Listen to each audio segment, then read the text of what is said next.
I start with sharing an interesting factoid. It might sound like beating my own drum, but I last night, while ruminating and being nostalgic about past events, I thought I underwent a realization. That is, since the poetry reading even started back in spring 2009, if I'm not very much mistaken, I am the only person on campus who has recited a poem every single year.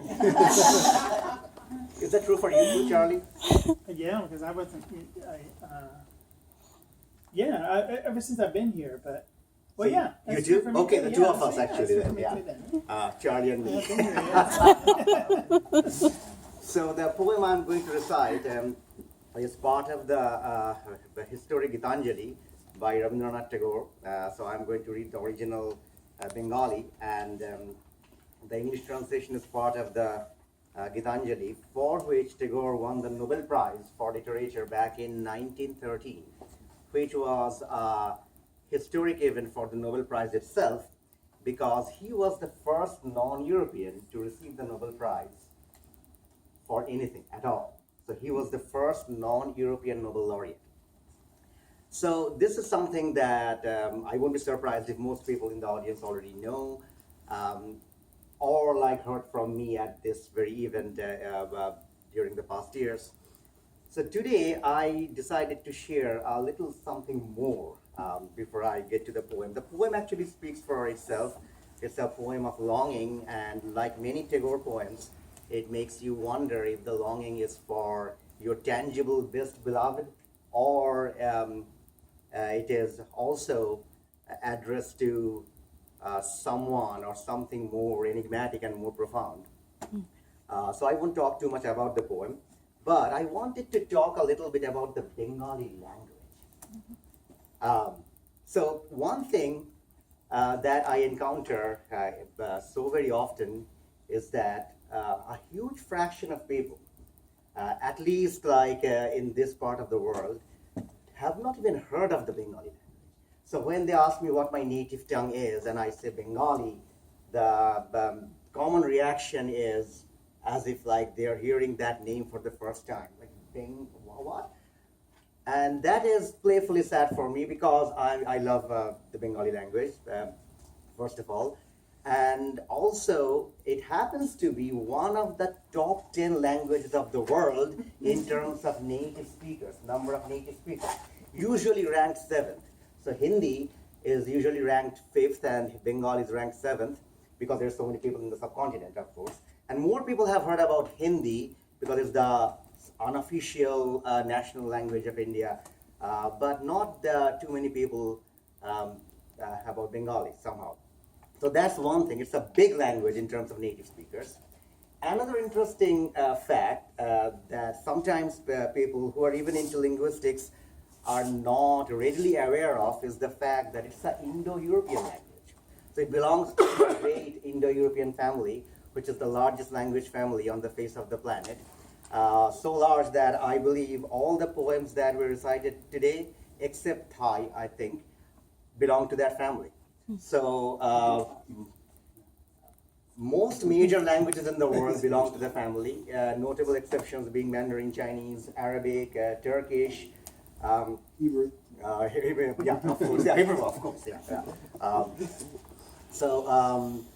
So you know, you recited Hebrew, so that's not Indo-European either. So Hebrew and Thai were the exceptions today.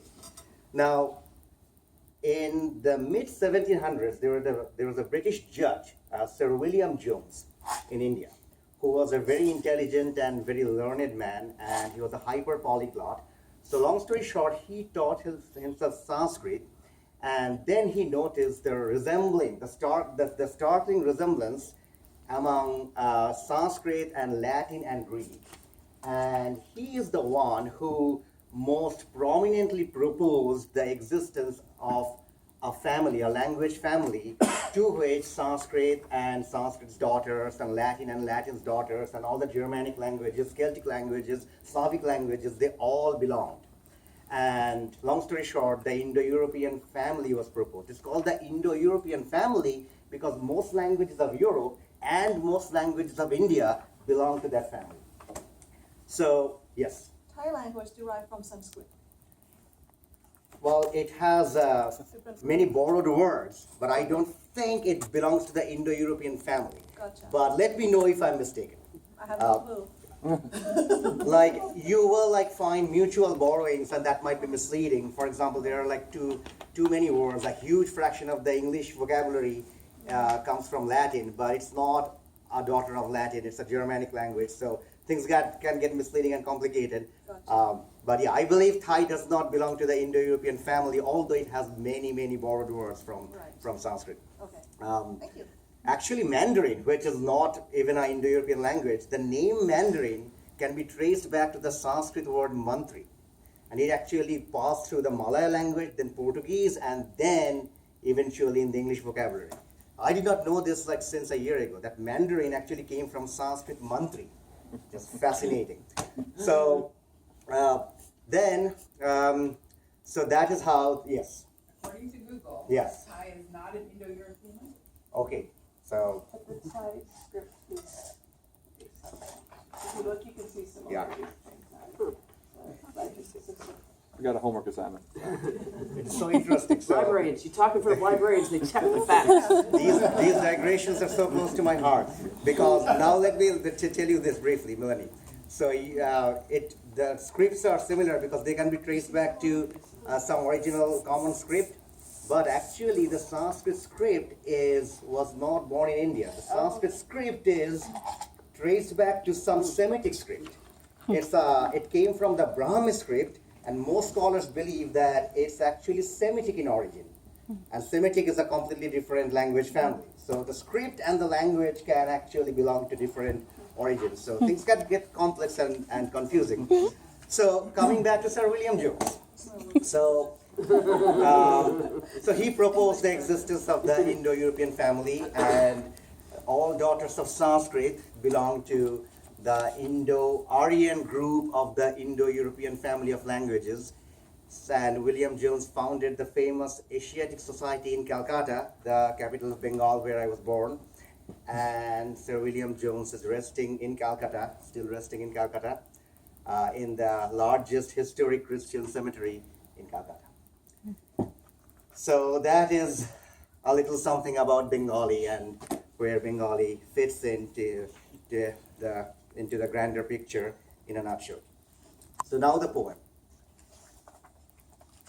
আজি ঝড়ের রাতে তোমার অভিসার পরাণ সখা বন্ধু হে আমার আকাশ কাঁদে হতাশ সম নাই যে ঘুম নয়নে মম দুয়ার খুলি হে প্রিয়তম চাই যে বারে বার বাহিরে কিছু দেখিতে নাহি পাই তোমার পথ কোথায় ভাবি তাই সুদূর কোন নদীর পাড়ে গহন কোন বনের ধারে গভীর কোন অন্ধকারে হতেছ তুমি পার পরাণ সখা বন্ধু হে আমার।